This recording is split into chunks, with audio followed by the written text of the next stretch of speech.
साथीहरू, आज चाहिँ नि म हतार भएको बेला म कसरी थुक्पा बनाएर खान्छु अनि परिवारलाई खिलाउँछु सो मैले देखाउँदैछु।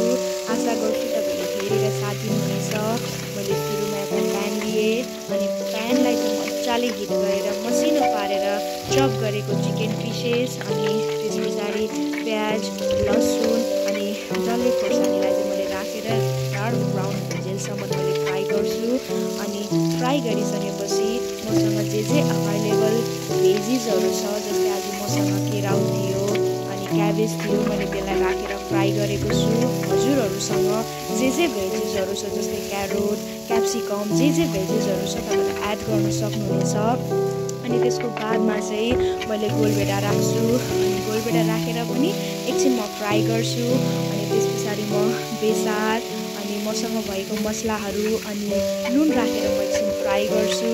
अनि फ्राई गरिसकेपछि चाहिँ जतिजना हुनुहुन्छ त्यसकै सुपको निड अनुसार चाहिँ मैले पानी राख्छु। जस्तै आज म 2 जनाको लागि थुक्पा बनाउँदै थिएँ, त्यही भएर मैले 1 मग पानीलाई चाहिँ मैले राखेको छु। अनि जब पानीमा मजाले उमाल आउँछ मैले अनि थुक्पा राख्छु अनि थुक्पा राखेर चाहिँ अनि 1 उमाल आउन्जेलसम्म मैले छोडिदिन्छु। अनि जब यो मजाले उम्लान्छ अनि त्यस पछाडि हाम्रो थुक्पा इज रेडी है। म चाहिँ जब हतारमा हुन्छु म जहिले पनि यसरी नै थुक्पा बनाउँछु। अनि आज चाहिँ दिन पनि चिसो अनि मलाई चाहिँ बाहिर जानु परेकोले हतार पनि भएकोले मैले हाम्रो लागि चाहिँ यसरी थुक्पा रेडी गरेको छु।